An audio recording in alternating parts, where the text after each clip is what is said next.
میرب بیٹی، بس کل سے تم اسکول نہیں جاؤ گی۔ میرب نے کہا، لیکن ماما جان کیوں؟ میرب کی ماں نے کہا، میرب ڈاکٹر نے منع کیا ہے کہ اب اگر زیادہ نظر لگا کر پڑھے گی تو نظر پہ زیادہ اثر پڑے گا اور دوسری آنکھ سے بھی نظر آنا بند ہو جائے گا۔ میرب 10 کلاس میں پڑھتی تھی، لیکن جب وہ 9 میں تھی کہ اچانک آنکھوں میں جلن رہنے لگی اور دیکھتے دیکھتے اس کی ایک آنکھ کی روشنی بالکل ختم ہو گئی تھی۔ بہت محنتی تھی، ہر سال کلاس میں فرسٹ آتی تھی، لیکن خدا نے نصیب میں کچھ اور لکھا تھا۔ وہ میٹرک کے بعد بھی پڑھنا چاہتی تھی، لیکن ماں باپ پریشان رہنے لگے کہ ہزاروں ڈاکٹرز کو دکھا دیا، لیکن ڈاکٹرز کوئی علاج نہیں کر پا رہے۔ اینک لگ گئی تھی، میرب کو دوسری آنکھ سے بھی بس 50% نظر آتا تھا۔ وہ بہت خوبصورت تھی۔ کچھ سال گزرے کہ میرب کی منگنی اس کے خالہ کے بیٹے سے کی ہوئی تھی بچپن میں، لیکن جب شادی کی بات کی تو یہ کہہ کر خالہ نے جان چھڑوا لی کہ میرا بیٹا نہیں مانتا۔ میرب نے تو بچپن سے اب تک اپنے کزن میں ہی زندگی بھر کا سفر دیکھا تھا، لیکن نصیب کے کھیل تھے۔ میرب روتی تھی، یا خدا کیوں میرے ساتھ ایسا کیا؟ میرا گناہ کیا تھا؟ مجھ سے آنکھیں لینی تھی تو مجھے بچپن میں ہی دنیا کے یہ رنگینہ نہ دکھاتے، مجھے خواب نہ دکھاتے، مجھے اپنوں کی آنکھوں میں وہ پیار نہ دکھاتے جو اب بدل گئے ہیں۔ جو بھی رشتہ دیکھنے آتا وہ یہ کہہ کر انکار کر دیتا، بیٹی اس کی نظر کا مسئلہ ہے، کیا پتہ کل کو جو تھوڑا سا دکھائی دیتا ہے وہ بھی بند ہو جائے۔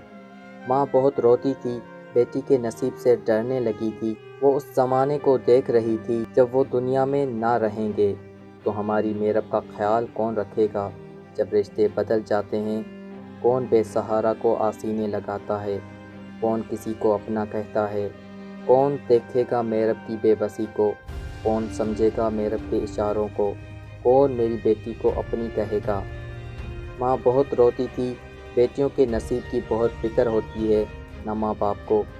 6 سال گزر گئے، چھوٹی بہنوں کی شادی ہو گئی، لیکن میرب وہیں گھر بیٹھی، خدا سے شکوے بھی چھوڑ دیے، رونا بھی چھوڑ دیا۔ اس کو اب صرف 200% نظر آتا تھا، مطلب کہ بس دھندلے ہوئے چہرے نظر آتے تھے۔ میرب تھی تو بہت خوبصورت، لیکن بس نصیب بے وفا تھا۔ وہ یوں اندھیرے میں اپنی زندگی گزارنے لگی، بے بس ہو گئی۔ ڈاکٹرز نے کہا تھا علاج تو ممکن ہے اگر کوئی اپنی آنکھیں اس کو دے دے۔ اس زمانے میں کوئی کسی مرنے والے کو پانی کا گھونٹ نہیں پلاتا تو آنکھیں کون دے گا؟ میرب 30 سال کی ہو چکی تھی، ماں باپ بوڑھے ہو گئے تھے۔ میرب کی فکر نے شاید ان کو زیادہ بوڑھا کر دیا تھا۔ میرب کو بھی بالکل نظر آنا بند ہو چکا تھا۔ اس کے سب خواب کسی دور اندھیرے میں دفن ہو گئے، اس کے سارے جذبات فنا ہو گئے۔ میرب کی خوشیاں بس اتنی سی تھی کہ کوئی آ کر حال پوچھ لیتا تو میرب خوش ہو جاتی۔ وہ جیسے زندگی کے دن گزار رہی تھی، اسے دنیا میں کسی سے اب کوئی واسطہ نہیں تھا، کسی نہ کسی سے دل کی بات کہہ سکتی تھی، نہ کوئی سننے والا تھا۔ ساتھ والے گھر میں شادی تھی، میرب بس ڈھول کی تاپ کو سن کر ان کے گھر ہونے والی خوشیاں محسوس کر رہی تھی۔ اتنے میں دروازے پہ دستک ہوئی۔ ماں نے کہا، جاؤ دیکھو بیٹا، تمہارا باپ آیا ہوگا، اتنی بار کہا ہے ٹائم پہ گھر آ جایا کرو۔ میرب آہستہ آہستہ چلتے ہوئے دروازے کے پاس گئی۔ دروازہ کھولا کہ ایک لڑکے نے سلام کہا۔ میرب نے گھبرا کر وعلیکم السلام کہا۔ میرب نے پوچھا، آپ کون؟ وہ لڑکا بولا، وہ جی میں ساتھ والے گھر میں آیا ہوں، آپ کے گھر سے کچھ سامان لانے کے لیے بھیجا ہے مجھے، جو انہوں نے شاید آپ کی امی کو دیا تھا رکھنے کے لیے۔ لڑکا تو میرب کی طرف دیکھتا رہا، دل میں خیال آیا اتنی خوبصورت لڑکی ہے، اللہ نے کتنا حسن دیا ہے اس کو۔ میرب خاموش ہو گئی اور ماما کو آواز دی، ماما جان باہر کوئی آیا ہے۔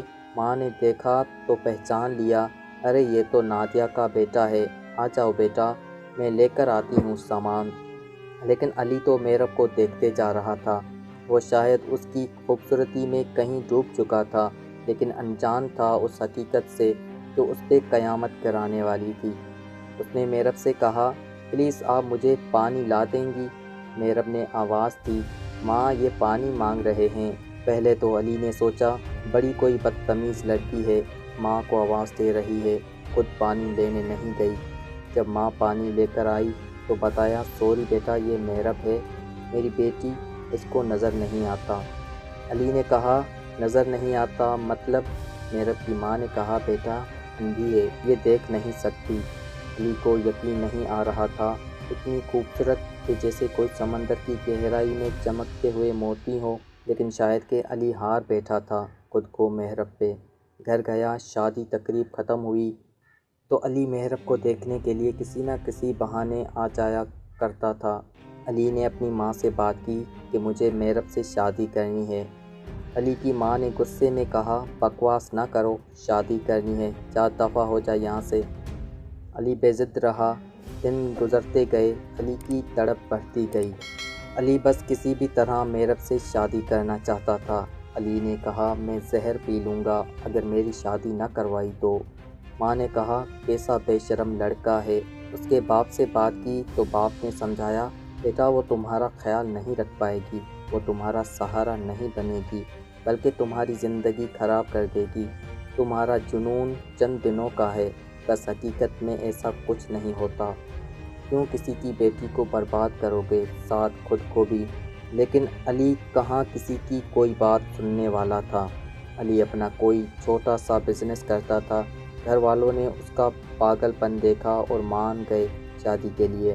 محرب کی ماں سے بات کی تو محرب کی ماں نے کہا لیکن آپ کا بیٹا سب جانتے ہوئے بھی؟ علی کی ماں نے کہا اللہ نے اگر ان کا نصیب ایسا لکھا ہے تو ہم کیا کر سکتے ہیں۔ خیر شادی ہو گئی۔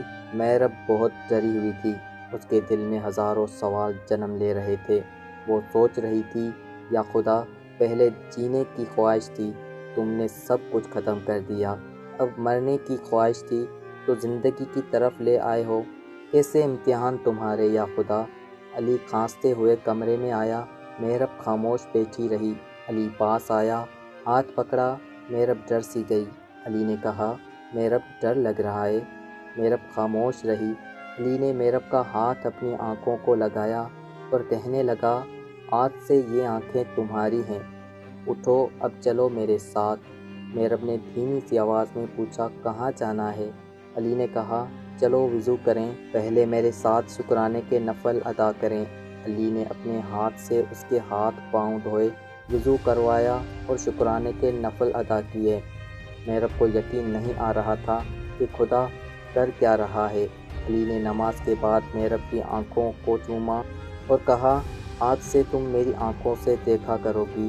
کبھی اس کے سر کے بال سنوارتا تو کبھی اس کے ہاتھوں کو چومتا۔ باتیں کرتے ہوئے سو گیا۔ ولیمہ رسم مکمل ہوئی، سب رشتہ دار باتیں کر رہے تھے علی پاگل ہے، زیادہ دن یہ شادی نہیں رہے گی، دیکھنا 2 مہینے بعد ہی طلاق ہو جائے گی۔ کچھ لڑکیاں علی کو یہ کہتے بھی سنی گئی کہ اگر علی انتظار کرتا میں شادی کر لیتی علی سے، لیکن علی کو بس محرب کی محبت کے سوا کچھ بھی نظر نہیں آتا تھا۔ علی اٹھا، ناشتہ بنایا اپنے لیے، محرب کے لیے، پھر پھول سی خوشبو سے جگاتا محرب کو، نماز فجر ادا کرتے، پھر ناشتہ ایک ساتھ کرتے۔ علی محرب کو آہستہ آہستہ گھر کی ہر چیز کہاں رکھی ہے سب بتاتا۔ محرب بھی سمجھنے لگ گئی تھی۔ علی کا 1 گھنٹہ بھی محرب سے بات کیے بنا نہیں گزرتا تھا۔ وہ کال کرتا، حال پوچھتا، پیار بھری باتیں کرتا۔ 1 سال ہو گیا تھا شادی کو، محرب بہت خوش رہنے لگی تھی۔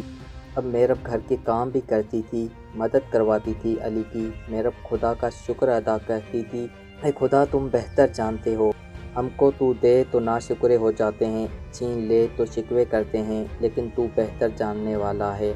کبھی چپکے سے آ کر سینے لگا لینا تو کبھی خاموشی میں ڈرا دینا، دونوں میں بہت ہوتا تھا۔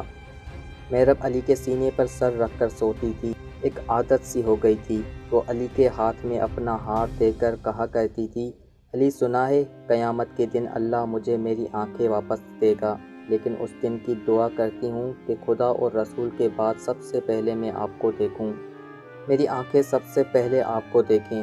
علی مسکرا دیتا تھا پاگل سی ہو تم، پتہ نہیں کیا کیا سوچتی رہتی ہو۔ ایک دن علی گھر پہ نہیں تھا، محرب چھت پہ تھی، بارش ہو رہی تھی بہت زور سے۔ محرب شاید چھت سے کپڑے اتارنے گئی تھی۔ نصیب نے عجیب کھیل کھیلنا تھا، درد شاید ابھی باقی تھے۔ میرب چھت پہ تھی کہ پاؤں پھسلا اور چھت سے گر گئی، بے ہوش ہو گئی۔ محلے والوں نے اسپتال پہنچایا، علی کو کال کی۔ علی پاگل سا ہو گیا سن کر۔ وہ اسپتال پہنچا، ڈاکٹرز نے کہا دماغ میں چوٹ لگی ہے، کچھ کہہ نہیں سکتے، دعا کریں بس۔